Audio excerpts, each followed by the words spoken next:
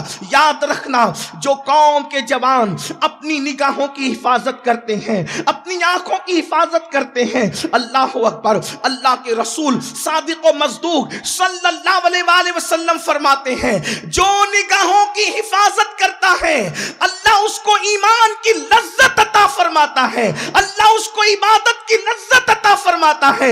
اللہ اکبر۔ سید الطائفہ حضرت سیدنا جنید بغدادی رضی اللہ تعالیٰ عنہ ارشاد فرماتے ہیں، ہو سکے تو تم بکری کے تھنوں کو بھی دیکھنے سے پرہیز کیا کرو، یہ تقوی سے قریب ہے۔ آپ مجھے بتائیں، جو صوفیہ ہمیں بکری کے تھنوں کو دیکھنے سے بھی بچنے کی بات کرتے ہیں، کہتے ہیں کہ یہ تقوی سے قریب ہے۔ سید الطائفہ حضرت جنید بغدادی فرماتے ہیں، جس کو علامہ ابن الجوزی نے بیان فرمایا، کیا اگر عورتوں کے کپڑے سوکھ رہے ہوں، دوپٹے اور ان کے کپڑے، تو ان کے سوکھتے ہوئے کپڑوں کو دیکھنے سے بھی بچا کرو، یہ تقوی سے قریب ہے۔ اس لیے کہ ان کے سوکھتے ہوئے کپڑوں کو، ان کے کپڑے جو پڑے ہوئے ہیں، اس کو دیکھنے سے بھی دل کے اندر پاپ اور گناہ کا جذبہ جنم لے سکتا ہے۔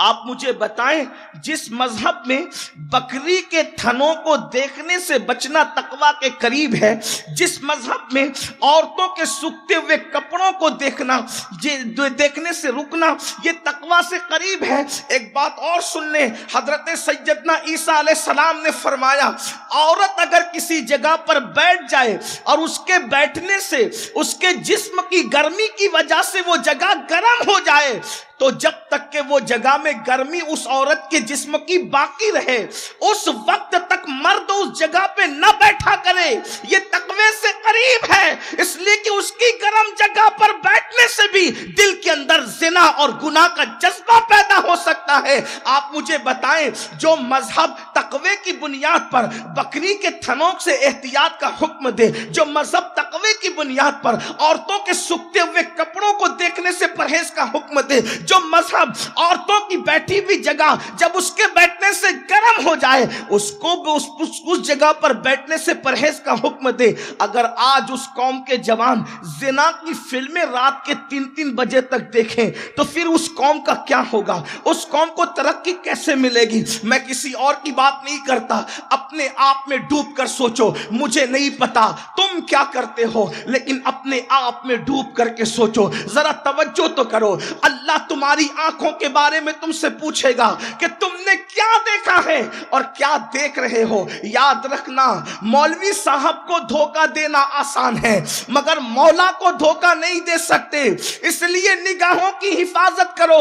اور یہ بھی یاد رکھنا، جو اپنی نگاہوں کا غلط استعمال کرتا ہے، اللہ کے رسول صلی اللہ علیہ وآلہ وسلم فرماتے ہیں قیامت کے دن اس کی آنکھوں میں آگ کی سلاخیں ڈالی جائے، آگ کی سلاخیں۔ آج اس معاملے میں ہمارا جوان بڑا کمزور ہے، آنکھوں کو ہم نے معاذ اللہ آوارہ کر دیا۔ ہم جب لوگوں کے درمیان ہوتے ہیں تو ولیوں کی طرح بات کرتے ہیں، اور جب ہم تنہائی میں ہوتے ہیں تو ہماری کیفیت کیا ہوتی ہے؟ آئیے ایک حدیث پاک سنیے اور اس کے بعد میں اپنی گفتگو کو مکمل کروں۔ اللہ اکبر۔ ایک دن اللہ کے رسول علیہ السلام نے جنت نعیم کا ذکر فرمایا۔ 8 جنتیں ہیں۔ جنتیں کتنی ہیں؟ 8۔ جنت الفردوس ہے، آپ نے سن رکھا ہے۔ اسی طرح جنت میں ایک جنت ہے جسے جنت نعیم کہتے ہیں، جنت نعیم۔ اور جب اللہ کے رسول صلی اللہ علیہ وآلہ وسلم نے جنت نعیم کا ذکر کیا، اس لیے کہ حضور تو وہ جنت دیکھ چکے تھے، جب بن دیکھے مولوی صاحب جنت نعیم کا ذکر کریں تو انسان کا دل چاہے کہ مجھے یہ جنت ابھی مل جائے۔ جب مولا مصطفیٰ جان رحمت نے جنت کو دیکھ کر جنت کا ذکر کیا، اور پھر حضور کی گفتگو کی بات کیا ہے؟ اللہ کے رسول علیہ السلام کی گفتگو کا انداز کیا ہے؟